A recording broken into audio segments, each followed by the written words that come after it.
The words echoed in her mind long before she ever dared to say them aloud. They lived in the quiet spaces of her suffering, in the pauses between orders, in the silence that followed cruelty. When Aileen first arrived at the ranch, she did not know that a human life could be reduced to numbers on a paper, to coins exchanged without ceremony. She had stood there, hands trembling, eyes fixed on the ground, while men spoke about her as if she were not present.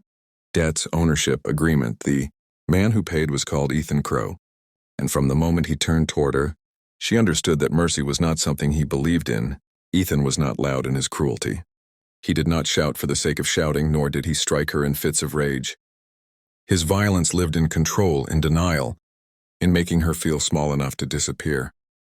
From the first day, he worked her beyond endurance, dawn to dusk, without complaint permitted, without rest unless granted. Every mistake was noted, every weakness remembered. He never touched her in anger, but his words cut deeper than hands ever could. "You were bought to work," he would say calmly. Nothing more, and she would lower her eyes.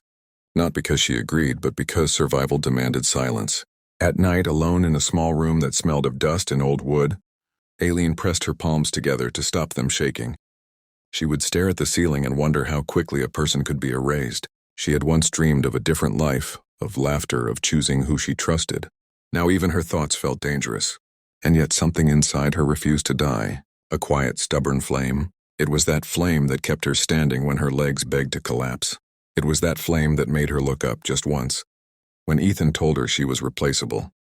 That look unsettled him more than he wanted to admit. Ethan Crowe believed the world was ruled by strength. He had learned that lesson as a boy, under a father who measured worth in obedience and pain. Love had never protected him, fear had. When the ranch became his, he swore never to be weak, never to need, never to soften. Buying Aileen had been a transaction, nothing more. Or so he told himself. But slowly, against his will, her presence began to disturb the order he relied on. She did not beg. She did not curse him.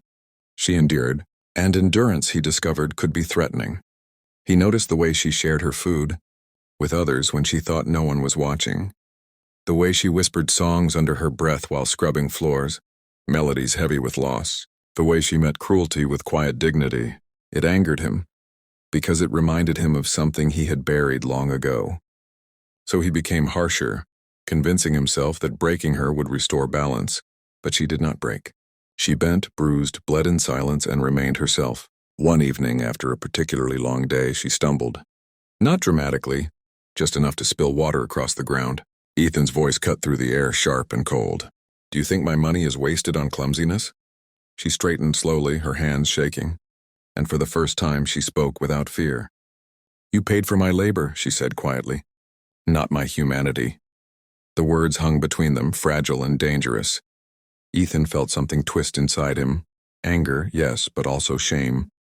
He punished her that night not because she was wrong, but because she was not. Time passed and cruelty became routine.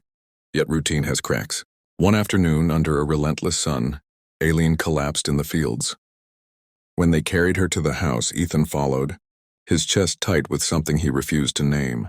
Seeing her unconscious, thin, unmoving, shattered the illusion of control he clung to. For the first time, he understood that power could destroy what it claimed to own.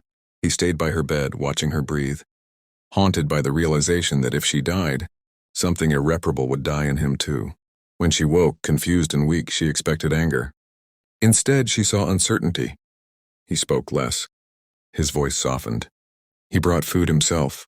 These changes frightened her more than cruelty had, because hope is dangerous to those who have been hurt. Slowly, he began to ask questions about her past, about who she had been before being sold. And when he finally said, "I'm sorry," the word sounded foreign, as if it had never been used before. Love did not arrive as a sudden redemption. It grew painfully, unevenly, tangled in guilt and memory. Aileen did not forgive easily.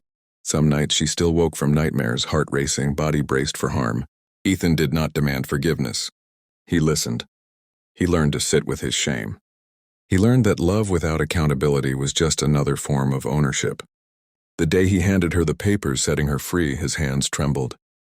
"I can't undo what I did," he said, "but I won't cage you anymore."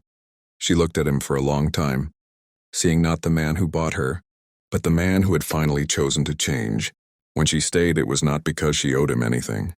It was because choice had returned to her life and she used it freely. Years later, when the past still ached but no longer ruled them, Aileen spoke the words that had once lived only in her suffering. She said them calmly without fear, with truth behind them.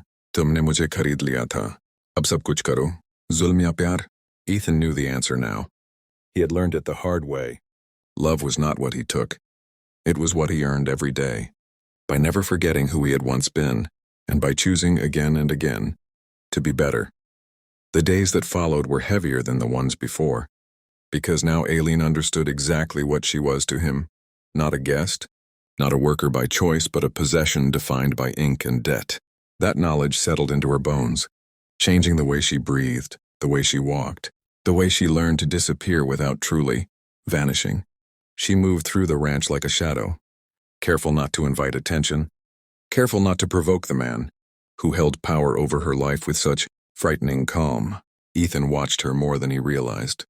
Not openly, not in a way that could be called desire, but with the wary focus of someone guarding something he did not yet know how to handle. Cruelty continued, but it sharpened. His words became precise, calculated, designed to remind her of her place without ever raising his voice. He believed that distance was safety, that if he kept his heart sealed, nothing could touch him. And yet, every time she silently endured, something inside him resisted the satisfaction he expected to feel. He told himself it was irritation. He told himself it was discipline. He told himself anything except the truth. That her quiet strength unsettled him because it mirrored a version of himself he had once been before the world taught him to harden. Aileen learned the rhythm of survival. She learned when to speak and when silence was armor. She learned how to work through pain without letting it show, how to store her tears for the dark, how to keep one small corner of her soul untouched. Sometimes, in moments so brief they almost felt imagined, Ethan's gaze would linger. Not with hunger, not with ownership, but with something dangerously close to curiosity. Those moments frightened her more than his coldness ever had. Because curiosity could turn into attachment, and attachment could twist into another kind of prison. One evening, after a long day that left her hands raw and bleeding, she was ordered to stay behind and clean the main house. The others left. Silence stretched.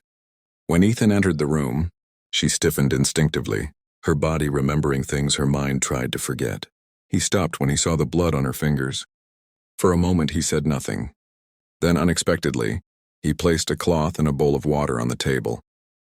"Clean them," he said, his voice low. She looked up, confused, suspicious. Kindness, when it arrives without warning, can feel like a trap. Slowly, she obeyed. He watched her, jaw tight, as though fighting a battle she could not see. That night neither of them spoke, but something shifted. Subtle, irreversible. The line between owner and owned did not disappear, but it trembled. Later, alone again, Aileen whispered the words that haunted her. Not as a challenge this time, but as a question weighted with fragile hope. "Tumne mujhe kharid liya tha. Ab sab kuch karo. Zulm ya pyar?" She did not know which answer frightened her more. What she did know was this.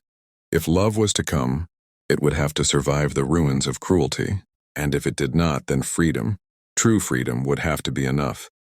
Far away, in another room of the same house, Ethan sat awake long after the lamps were dimmed, staring at his hands as if they no longer belonged to him. For the first time in years, control felt hollow. For the first time, he wondered whether power taken without mercy could ever lead to peace. And for the first time, a question formed in his mind that refused to be silenced. One that would change both their lives forever.